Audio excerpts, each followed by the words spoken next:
So in this next module, we're going to talk about writing with verbs.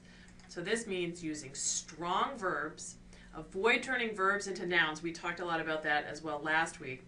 And not burying the main verb. That is, we want to keep the main verb of the sentence close to the subject of the sentence, somewhere near the start of the sentence. So I'm going to go over each of these three principles in turn. So the first thing is we want to use strong verbs.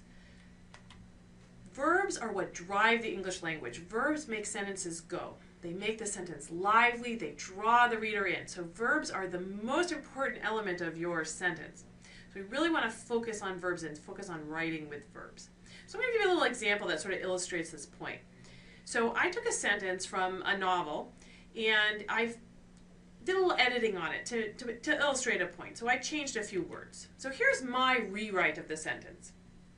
It said, loud music came from speakers embedded in the walls, and the entire arena moved as the hungry crowd got to its feet. And that's a perfectly fine sentence, right? It's pretty descriptive, it moves along, it draws the reader in, it's not bad. But I want you to compare that to the original version of this sentence. So this is the version from the novel itself. It says, loud music exploded from speakers embedded in the walls, and the entire arena shook as the hungry crowd leaped to its feet. And you can see how those really expressive, active, great verbs really just make that sentence so vivid. So by putting in those really great verbs, it really draws the reader in, it really makes for a great sentence. It makes the sentence go. So I want to really encourage you to try wherever you can to put in really great verbs. That means you should always kind of pay attention and focus on picking the right verb. So sometimes there are instances where you could kind of pick any old verb, try to find the absolute best verb. So here's an example. It's a perfectly fine sentence. It says the WHO reports that approximately 2/3 of the world's diabetics are found in developing countries and estimates that the number of diabetics in these countries will double in the next 25 years. So we have two verbs in the sentence. We have reports and estimates, and they're perfectly fine, but we can do a little bit better by being really specific with our verbs. So what's another way to say reports approximately, right? There's a verb out there that already has embedded in the verb that approximately. Remember I told you last week that we're going to try to avoid the use of adverbs. Well, one way to avoid adverbs is to pick the right verb that already has that adverb embedded in the verb. So what do you mean by reporting approximately? Another way to say that is estimates. So actually that verb that they used in the second part of the sentence is perfect for the first part of the sentence. They're estimating. And of course, since we've now used the verb estimates, we might want to come up with a better estimate for a better verb for the second part of that sentence. And so if you think about what they're doing, they're estimating something in the future. Well, if you're estimating something in the future, a slightly better verb for that is to say projects. You see how much stronger that is? Because it gets that idea of the future in there. So these are just slightly better verbs that make a big difference to that sentence. So really pay attention to picking the right verbs. Use the thesaurus to help yourself find the absolute best verb that you can. And when you want to use strong verbs, that means you want to use the to be verbs as purposefully and sparingly as you can. Of course, you can't avoid using is, are, was, were, be, been, and am. They're going to come up a lot. The problem is that in a lot of writing, it's like every sentence has a to be verb. This is that, that was this. You're going to see in a lot of the examples I give you, there's a lot of overuse of the to be verbs. They're very boring. You got to use them sometimes, but in every time that you use them, I'm going to ask you to go through your writing and underline all of your verbs and see how often you use the to be verbs. Try to reduce the number of to be verbs that you're using. Sometimes you'll have to use them, but use it purposefully and sparingly and try to find alternate, better, stronger verbs to substitute for those to be verbs. Again, the to be verbs are is, are, was, were, be, been, and am.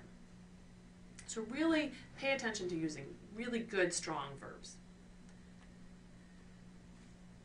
A way to use really good strong verbs is to take those kind of spunky verbs that we commonly turn into nouns and turn those nouns back into verbs. They're often really great verbs embedded in those nouns.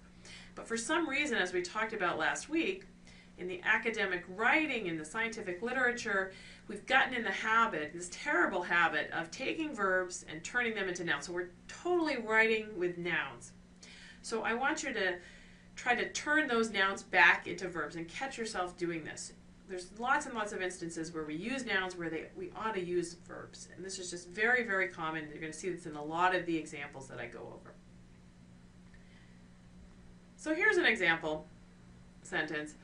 It says, during DNA damage, recognition of protein 1 by protein 2 results in recruitment of protein 3 and repression of cell proliferation genes. So notice that we have a lot of nouns in this sentence, right? We've got recognition, recruitment, and repression. Those are all nouns that could have been verbs. Recognize, recruit, and repress. And we saw this also with a lot of the examples last week as well. So we want to go ahead and turn some of those nouns back into verbs. And when you do that, it's actually going to force you to get rid of some ambiguities that often crop up when you write with a lot of nouns. So if you notice in that first sentence, it's actually kind of ambiguous. It's a little bit hard to picture out exactly what's going on in terms of the biology. So, it says recognition of this protein by the other protein.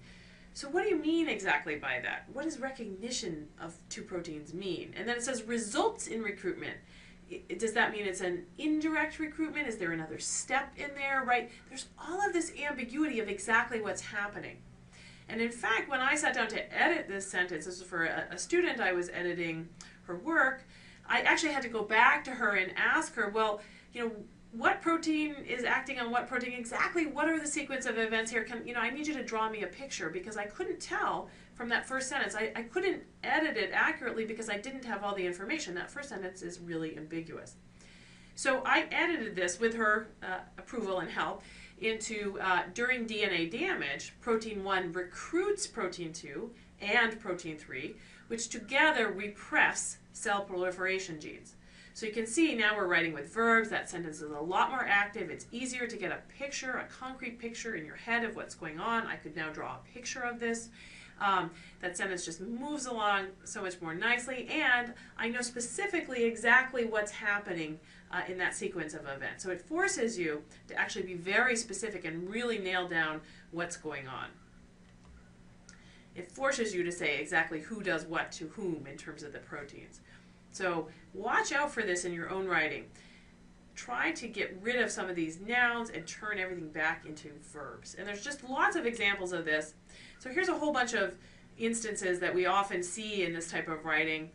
You'll see things like obtain estimates of, has seen an expansion in, provides a methodologic emphasis, take an assessment of. Right? Interestingly, all of those are examples where we had a nice spunky verb, estimates, expands, emphasizes, assesses, and for some reason, don't ask me why this happens, but for some reason we started to take these nice spunky verbs and turn them into these really boring, clunky nouns. Estimate, expansion, an emphasis, an assessment. And then not only do we do that, but we then pair this kind of boring noun with a really boring verb. Obtain, has seen, provides, take. So you want to turn all of those back into the just nice, direct, spunky verb. So you would say, estimate, has expanded, emphasizes methodology, and assess. We don't need all of those extra words. We can drop all of those extra words and get right to the verb. Here's some more examples of this that crop up all the time in the scientific literature. So people will say it provides a review of, it offers confirmation of, it make a decision, shows a peak, provide a description of. Right, again, these are all nice spunky verbs that have been turned into nouns. Review, confirmation, decision, peak, and description. And then paired with a really boring verb, provide, offer, make, show, provide. So let's turn those all back into those nice spunky verbs. So that would be review, confirm, decide, peaks, and describe. See how much better that is? So the final point to keep in mind in terms of writing with verbs is that you don't want to bury the main verb. So what I mean by that is you want to make sure that the main verb of the sentence, which we call the predicate, is up close to the subject near the start of the sentence. And the reason is that the readers are waiting for the verb. So once you give the reader the subject, the reader is actually sitting there waiting for the verb. And the reader is going to get lost if there's a lot of material between the subject and the verb. They're simply waiting for the verb, and until they get there, they're going to be lost. So if you put too much stuff there, you're going to lose your reader. So I'll give you an example of this. I call this the case of the buried predicate. So here's a sentence that's pretty difficult to read, okay? So I'm just going to go through it. It says, one study of 930 adults with MS receiving care in one of 2 managed care settings or in a fee-for-service setting found that only 2/3 of those needing to contact a neurologist for an MS-related problem in the prior 6 months had done so. So notice how hard that sentence is to get through when I'm reading it. What's the subject of that sentence? Well, that's the one study. What's the main verb of that sentence? That's the found. So notice we get this really, really long subject. We get the study and then all this descriptive material, blah, blah, blah, blah, blah, and then finally we get to found. Well, by the time you get to found, you've lost your reader. Your reader doesn't know where you're going with this. So that's really hard for the reader to read. And actually, this sentence has a really, really simple fix. All you need to do is move that verb up. So that one little change, you're going to just move that word found up and then put all of that descriptive material within commas will actually make this sentence a lot easier to read. And that's the only edit I needed to make here to make this a lot easier to read. There's more edits you could, of course, do to this sentence. But here's what I did to it. So here's the predicate, found. So I'm going to just move that word found up. So we could just say, one study found that of 930 adults with MS who were receiving care in one of 2 managed care settings or in a fee-for-service setting, only 2/3 of those needing to contact a neurologist had done so. So notice that for the reader, the reader is not bothered by all of that descriptive stuff as long as the reader's already got the verb. So it's not so bothersome to say one study found that and have all of this other stuff set off in commas. Your reader's okay with that. Your reader can follow that. So you've got to keep that verb close to the subject near the start of the sentence. I'm going to show you some more examples of when authors put a lot of distance between their subject and their main verb. The preceding program is copyrighted by the Board of Trustees of the Leland Stanford Junior University.